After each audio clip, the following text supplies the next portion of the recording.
Mardi 23 décembre 2025, mesdames et messieurs, bonjour et bienvenue à cette session d'information consacrée à l'actualité africaine et internationale. Merci de rester nous suivre.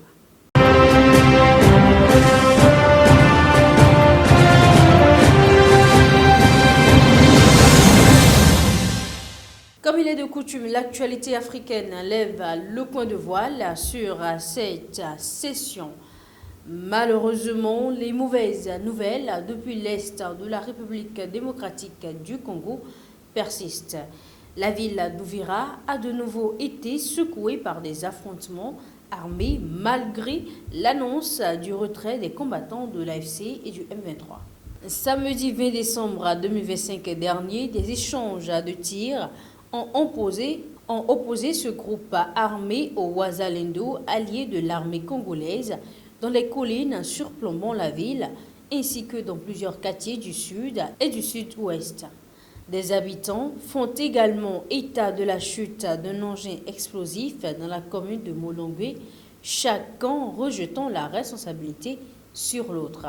Ces violences surviennent alors que les groupes rebelles soutenus par le Rwanda, selon l'ONU, affirment avoir entamé son retrait sous la pression des États-Unis. Une version contestée par les autorités congolaises qui dénoncent un retrait en trompe-l'œil. Si la présence visible des combattants a diminué dans le centre-ville, des éléments armés affiliés au mouvement seraient toujours actifs.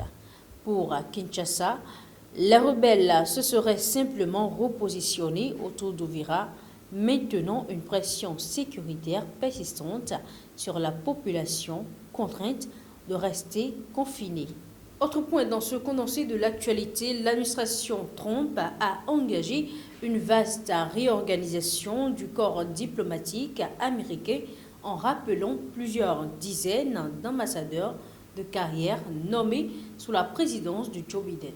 Cette décision, jugée inhabituelle par son ampleur, rompt avec la pratique diplomatique traditionnelle qui prévoit le remplacement des ambassadeurs uniquement après la nomination de leur successeur.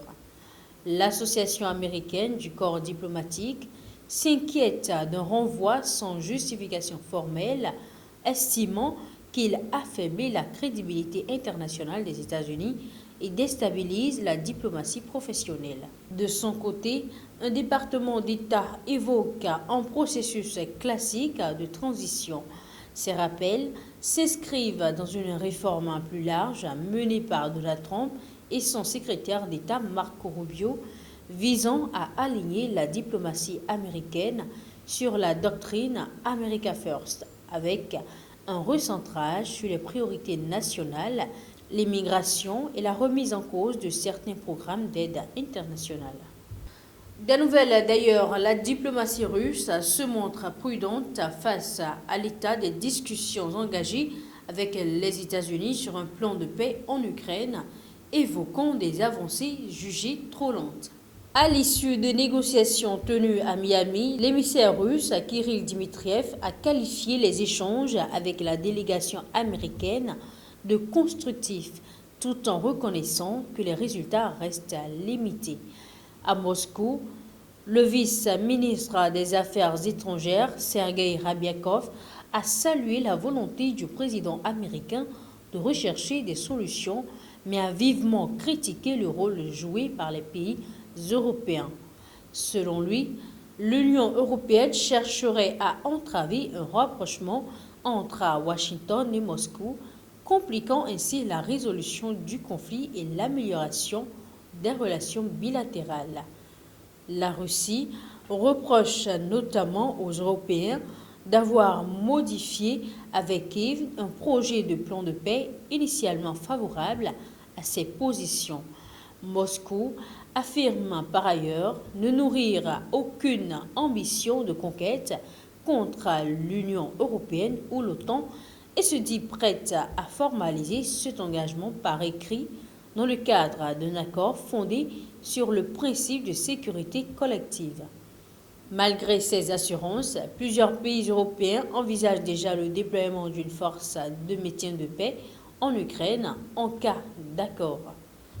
Dernier point de cette édition, réunie en urgence le 22 décembre à Kuala Lumpur, les ministres des Affaires étrangères de l'ASEAN ont appelé la Thaïlande et le Cambodge à faire preuve d'une retenue maximale et à reprendre le dialogue sans toutefois parvenir à imposer un cessez-le-feu immédiat.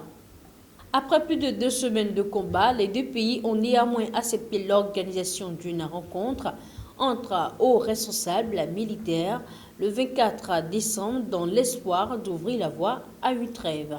Les membres de l'ASEAN ont exprimé leur vive préoccupation face à la poursuite des affrontements. Bangkok affirme vouloir avancer avec prudence, estimant qu'un cessez-le-feu doit être fondé sur des engagements clairs et un mécanisme de mise en œuvre précis. Les autorités thaïlandaises ont également laissé entendre que l'accord de trêve conclu en octobre sous l'égide américaine avait été précipité. Sur le terrain, la situation reste tendue. Le Cambodge accuse les forces thaïlandaises d'avoir mené des dizaines de bombardements d'artillerie, y compris pendant des discussions diplomatiques, illustrant la difficulté à enrayer l'escalade militaire. Ce sera tout pour cette première tranche d'information. Merci pour votre fidélité. À très bientôt.